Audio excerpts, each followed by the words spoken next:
Bonjour monsieur. Oh les élèves. Oh, c'est vous. Oh les élèves, je suis désolé, je suis en train de faire mon petit yoga du matin. Alors, vous allez comment? Ça va? Bien, merci. Qu'allons-nous étudier aujourd'hui, monsieur? Alors, aujourd'hui, on parlera de la couche d'ozone. La couche d'ozone, c'est quoi? La couche d'ozone, c'est la partie de la stratosphère qui contient une somme importante d'ozone. Mais alors, où est cette couche? L'ozone se trouve entre 10 et 50 km d'altitude dans la partie supérieure de l'atmosphère. C'est là-bas où son taux est le plus élevé. Où se forme-t-elle et comment se forme-t-elle? Les rayons ultraviolets séparent les atomes de dioxygène en deux atomes d'oxygène. L'oxygène seul n'étant pas stable, il va donc chercher une autre molécule afin d'atteindre sa stabilité. Le dioxygène étant l'atome le plus accessible, il se met donc avec et ensemble, ils forment l'O3. Mais à quoi sert-elle cette couche d'ozone? La couche d'ozone a un rôle important en protégeant la Terre contre les rayons ultraviolets nocifs du Soleil. Les rayons UV peuvent endommager les organismes vivants et provoquer des problèmes de santé.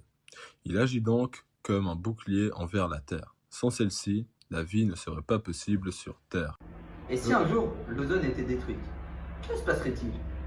Si la couche d'ozone était détruite, les conséquences seraient graves pour l'environnement. Les rayons UV atteigneraient la Terre et pourraient ainsi provoquer l'endommagement des plantes, des écosystèmes marins et de la faune sauvage. Et il augmente aussi le risque de provoquer des cancers de la peau chez les humains, de dégrader les récoltes et les réserves alimentaires, et pour finir, de perturber le cycle météorologique de la Terre. Ah, merci beaucoup, c'était très clair. On a maintenant très bien compris. À sélection que vous avez compris, maintenant passons au nouveau thème qui sont les limites planétaires. Juste avant de commencer ce thème, Omar, enlève ton chapeau, c'est depuis le début de l'année que je te le dis. Et, bah, ce serait bien que tu l'enlèves. Ensuite, les sacs à dos. Enlever ces sacs à dos de la table, j'aime pas les voir comme ça met une limite entre nous et j'aime pas ça, comme si vous étiez fermé dans votre coin et c'est pas trop ça. Aussi, commenccer à prendre une feuille, écrire sur écrit ce que vous faites et c'est bien de prendre l'habitude comme ça avec un stylo. Sortez les stylos.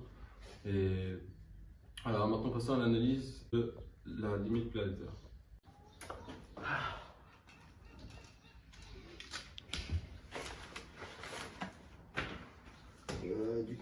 Omar, Moi aussi, s'il te plaît.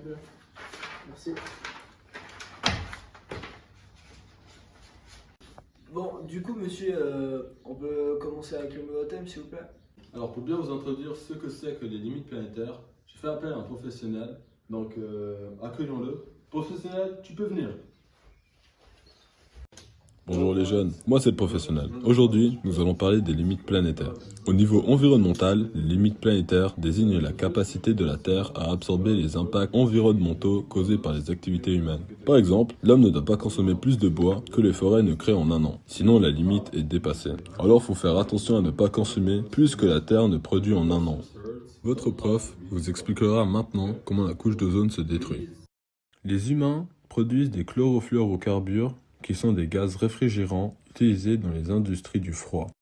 Ces gaz retirent la couche d'ozone, ce qui engendre des trous dans le ciel, qui laissent la voie libre aux rayons UV d'atteindre la Terre. En conclusion, la couche d'ozone est l'unique limite qui n'a pas encore été dépassée.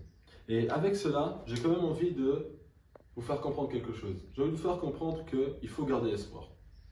Parce que si la couche d'ozone a pu être sauvée, plein d'autres limites peuvent être encore sauvées de nos jours. Donc, gardez ça en tête les élèves et partez du principe qu'on peut arranger les choses. On l'a fait une fois, on peut le faire plusieurs fois. Ok, merci beaucoup.